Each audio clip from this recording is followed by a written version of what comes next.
Fala, torcida do Mengão, bora aqui para mais um conteúdo, mais uma notícia trazendo para vocês as últimas informações do Malvadão nesta parada FIFA. Vamos com o Globo Esporte de hoje, 3/9, atualizando todas as informações do Malvadão. Você, torcedor flamenguista, se não é inscrito no canal, se inscreva, deixe seu like e o seu comentário, que isso faz uma enorme diferença pra gente aqui dentro da plataforma. Não se esqueçam de ativar o sininho das notificações para ficar por dentro de tudo que acontece com o Flamengo.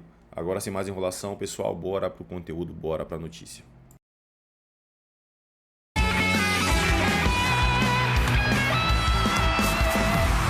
Muito boa tarde, gente boa, começando agora o Globo Esporte. Claro, papo é seleção brasileira, né? Amanhã, Brasil e Chile, ao vivo na Globo, depois de Vale Tudo. Esse é o penúltimo jogo das eliminatórias para a Copa do Mundo dos Estados Unidos, do México, do Canadá no ano que vem. Último jogo em casa, Maracanã, imagina a festa. Vai estar legal pra caramba, né? Conversar com o Bruno Cortes, que está na Granja Comari, acompanhando aí a preparação da seleção brasileira. Mas são as últimas da Seleça, Bruno. Fala, Escobar, tudo bem? Boa tarde a todos. Olha, terminou agora há pouco o último treino da seleção aqui na Granja Comari, antes do jogo de amanhã contra o Chile. O pessoal vai almoçar e logo depois, ainda na tarde de hoje, já desce a serra aqui de Teresópolis, região serrana do Rio, em direção ao Rio de Janeiro, onde o time fica concentrado até o jogo de amanhã contra o Chile. Hoje foi dia também de entrevista coletiva do técnico Carlo Ancelotti, aliás, hoje completando 100 dias desde o anúncio dele como técnico da seleção brasileira. Está cada vez mais ambientado a seleção, está falando português cada vez melhor. Hoje na entrevista, mais uma vez, respondendo as perguntas em português. De vez em quando recorre ao espanhol também, mas também está bem, nota 7 ali, talvez 8 para o português do Ancelotti. E claro, entre outras coisas, falou sobre Neymar. Não foi convocado para esses dois jogos contra Chile e Bolívia, é ausência na seleção, e o Ancelotti admitiu que foi uma decisão técnica. Vamos ouvi-lo. É uma decisão técnica que se basa sobre muitas coisas. Lo que o jogador está fazendo, lo que o jogador ha feito e também o problema que ele ha tenido. Quando eu falo de critério físico, é critério que toda a comissão considera muito importante. Ninguém pode discutir Neymar a nível técnico. Lo que estamos mirando, evaluando cada dia, cada jogo, sua condição física. Muito bem, está explicado, senhor Ancelotti. Ô, Bruno, escalação para o jogo, temos pistas? Temos pistas, Escobar. Hoje na coletiva o Ancelotti já definiu como quarteto ofensivo titular para amanhã. Então a gente tem um campinho para mostrar do que deve ser esse Brasil contra o Chile, com o Alisson no gol, nas laterais Wesley e Douglas Santos, na zaga Marquinhos e Gabriel Magalhães, os dois volantes Bruno Guimarães e Casimiro, e aí o quarteto ofensivo já confirmado pelo Ancelotti, formado pelo Estevão, João Pedro, Rafinha e Martinelli. O Ancelotti disse que o João Pedro vai ser o 9, centroavante ali de referência, disse que ele joga como um 10 também, mas amanhã vai ser 9. A dúvida dele é se o Estevão ou o Rafinha jogam ali um pouquinho mais atrás dele, um pouquinho mais centralizado. Martinelli com certeza pela ponta esquerda, e Estevão ou Rafinha jogando aberto ou jogando ali um pouquinho mais atrás do João Pedro. Esse deve ser o Brasil para amanhã. Beleza, Escobar? Valeu, Bruno Cortes na cobertura da seleção brasileira. Um abraço para você, meu irmão. Vamos falar de Maracanã? Aliás, o Globo Esporte amanhã vai ser de lá, tá? Do Maracanã. Toda homenagem ao nosso Maraca é pouca, né? Nosso maior templo do futebol completou 75 anos em junho. Tá rolando uma exposição bonita. Marcelo Corrêa foi lá ver. E aí, minha gente, vocês já repararam como o centro do Rio de Janeiro é bonito, cheio de prédios históricos, arquitetura maravilhosa? Como o Palácio Tiradentes, também conhecido como Assembleia Legislativa do Estado do Rio de Janeiro. E a gente está aqui para falar de uma outra construção importantíssima para essa cidade, que tem a ver com futebol.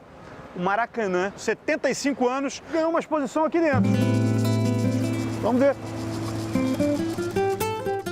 Ingresso da Copa do Mundo de 1950. Grandão, papel bonito. Depois foi mudando um pouco. Esse aqui é da minha infância, ó.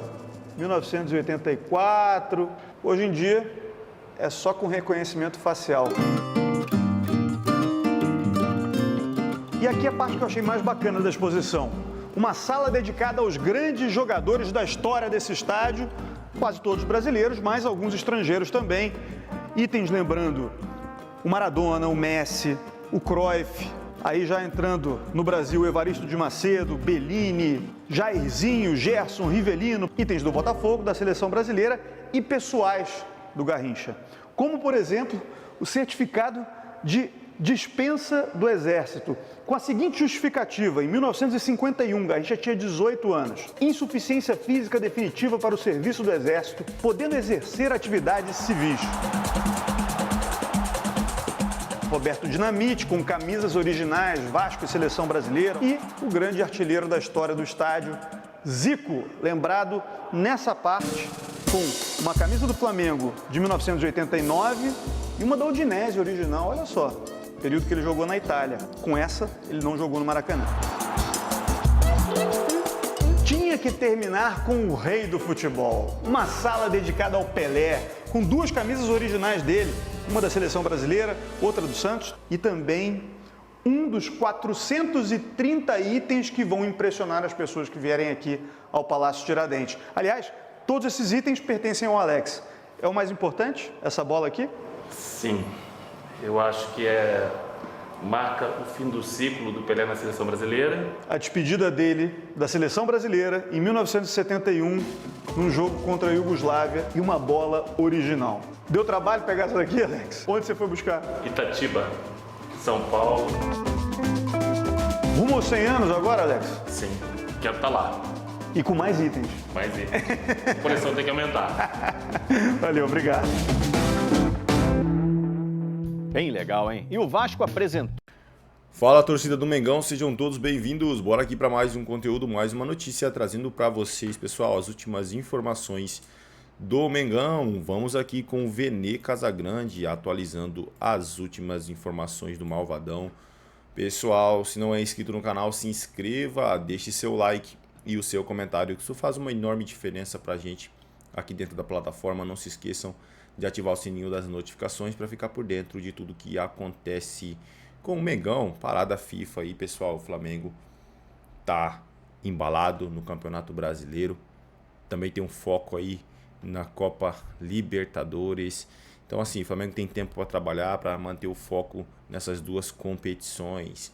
Pessoal, deixando os créditos aqui ao canal do Vene Casagrande na plataforma do YouTube. Agora, sem mais enrolação, bora pro conteúdo, bora para as últimas informações do Malvadão. Tá? Esse será o último jogo da seleção brasileira no Brasil antes da Copa do Mundo do ano que vem. Uma oportunidade para o povo brasileiro assistir de perto essa equipe comandada por Carlo Ancelotti. E teve jogador do Flamengo que não foi convocado oficialmente pelo treinador italiano, mas foi chamado para completar o treinamento durante 2 dias lá na Granja Comari. Trata-se de Léo Nanete, goleiro, 18 anos do Flamengo, está sempre treinando no time principal, no elenco principal, fez parte do elenco da pré-temporada nos Estados Unidos, fez parte do elenco que foi para os Estados Unidos jogar a Copa do Mundo de Clubes. Agora, recentemente, no título do Bimundial Sub-20, se ele não foi um herói, foi um dos, porque ele e Iago foram os grandes destaques desse título do Flamengo, e ele foi chamado por Carlo Ancelotti para completar o treinamento durante 2 dias, ontem e hoje. Ontem, quando eu falo, foi segunda-feira, e hoje, terça-feira, porque eu estou gravando esse vídeo aqui, terça. Essa experiência maravilhosa, imagino, para ele deve ter sido sensacional. É um sentimento inexplicável e uma experiência única de treinar ao lado dos meus ídolos, ao lado do Tafarel. Ele me dá conselho durante o treino, foi uma sensação maravilhosa. É só ouvir e aprender ao máximo com o Hugo Souza, cria do Flamengo, e com o Bento também, que são 2 grandes goleiros que representam a nossa seleção. É absorver as informações e ver o que posso evoluir, porque tenho muito a aprender com eles. Maneiro demais. Léo Nanete é uma joia que o Flamengo precisa trabalhar. Ele tem 18 anos e ele chegou ao Flamengo aos 9 anos. Isso quer dizer que a metade da vida dele, ele passou no Flamengo até o momento. Vocês têm noção disso, gente?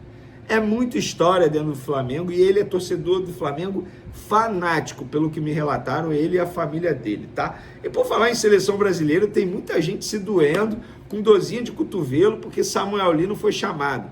Para quem não sabe, Samuel Lino não estava na primeira lista, Matheus Cunha se lesionou, Samuel Lino foi para a vaga dele. E eu tô vendo muita gente incomodada dizendo, só foi chamado porque joga no Flamengo. Não tem nada a ver. Carnavais, lá na Espanha, inclusive, Ancelotti dos tempos de Real Madrid, Samuel Lino dos tempos de Atlético de Madrid, e o Samuel Lino já estava em pré-lista do Dorival Júnior. Tem nada a ver uma coisa com a outra. Para com essa dorzinha de cotovelo. Samuel Lino joga muita bola, inclusive vem mostrando isso desde a sua chegada ao Flamengo. Vamos falar agora. Já ia esquecendo. São Paulo está de volta ao futebol brasileiro, galera. Ele vai comandar o Atlético Mineiro com contrato até 2027, dezembro de 2027. Nós estamos em setembro de 2025. Gente, na boa, eu aposto aí com quem quiser, aperta a mão aqui agora, ó, aperta aí, tá apertado? Que ele não completa esse contrato. Vai ter uma multa rescisória, ele vai ganhar uma verbinha por essa multa rescisória, que com certeza será uma multa rescisória alta, porque o São Paulo sempre chega aos clubes dessa maneira. Confesso para vocês que até a gravação desse vídeo aqui, não sei qual é a comissão técnica. Perguntei para a pessoa, até agora não obtive a resposta. Queria saber se o preparador físico, aquele que ficou famoso ao acertar um soco em Pedro, vai estar nessa comissão técnica do São Paulo, porque é um cara que o São Paulo gosta bastante. Então a gente vai acompanhando as cenas dos próximos capítulos. Será que agora ele vai pedir o Alan, a contratação do Alan? E aí, torcedor, se ele pedisse, você aprovaria a ida do Alan para o Atlético? R$ 897,16. Dá uma renda aí de em torno de 66%. Gente, o Maracanã é rentável ao Flamengo. É rentável. E essa aqui é a bola levantada para o próximo assunto. Surgiu uma notícia, confesso que eu não sei quem publicou primeiramente, assim, não sei mesmo, mas toda hora alguém me mandando sobre uma possível proposta de 4 bilhões de um grupo de investimentos para a construção do estádio do Flamengo. Entrei em contato com a diretoria do Flamengo, pessoas grandes do Flamengo, e todas falaram, Vene, esquece, não vai nessa, isso aí é invenção, não procede, não faz o menor sentido. De fato, tivemos uma reunião, inclusive essa informação foi publicada primeiro pelo Paparazzo, que eu confirmei, Gabriel Paparazzo, um abraço para ele. Teve reunião sim, mas foi para falar de name rights, tá? Porque o Maracanã obviamente vai ter name rights e seria teoricamente um parceiro na construção desse estádio próprio do Flamengo. Então, galera, não procede esse papo de investidores, 4 bilhões, não procede, tá? Não tem nada disso. O Flamengo está apenas conversando sobre name rights. Tá certo, tem que ter name rights. Para quem não sabe o que é name rights, vamos lá. O Morumbi hoje se chama Morumbis, por conta do name rights. O estádio do Corinthians, Itaquera, sei lá, hoje se chama Arena Neoquímica por conta do name rights. E assim vai. Name rights se torna ali o nome do estádio e a empresa paga por conta disso. Para finalizar nosso vídeo, galera, consegui descobrir os valores da negociação do atacante Chola, bicampeão mundial sub-20 com o Flamengo, jogador que o Flamengo investiu aí 3 milhões de reais para contratar na ocasião.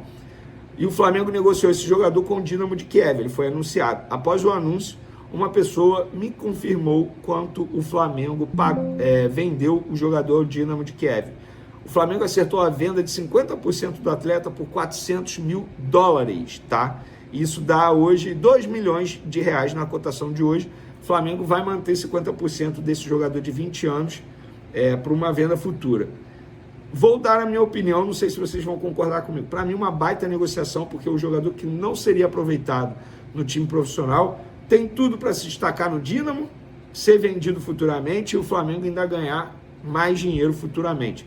E o contrato dele com o Dinamo de Kiev de 4 anos, ou seja, ele tem 4 anos para performar com a camisa do Dínamo, ser vendido e o Flamengo ainda ganhar em cima da venda. Eu, particularmente, achei uma boa venda, mas, repito, esse canal aqui é um canal democrático, a sua opinião é sempre bem-vinda. Então, eu quero saber o que você acha dessa negociação. Eu vou ser sincero, eu achei que o Chola, em determinado momento, pudesse se firmar no time principal, mas depois da chegada dos jogadores...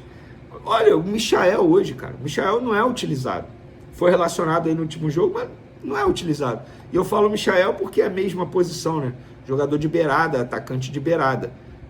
Então não faz sentido eu citar o Pedro como exemplo. Falar em Pedro, para nossa audiência rotativa, o Flamengo rejeitou uma proposta de 20 milhões de dólares do Al Rayyan, do Catar, do atacante Pedro. Inclusive o Flamengo confirma que recebeu essa proposta aí na terça-feira passada, no dia 26 de agosto, e a proposta foi prontamente recusada, porque o Pedro não vai ser negociado nessa temporada.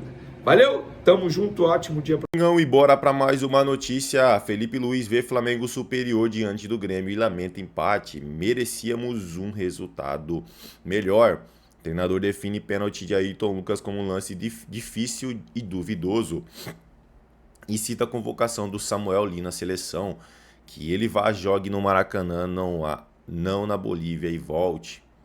O Flamengo saiu na frente contra o Grêmio, mas sofreu empate de pênalti no fim e deixou 2 pontos escaparem pela 22ª rodada do Campeonato Brasileiro. Após o duelo no Maracanã, o técnico Felipe Luiz lamentou a igualdade no placar e citou a superioridade de seus comandados no duelo.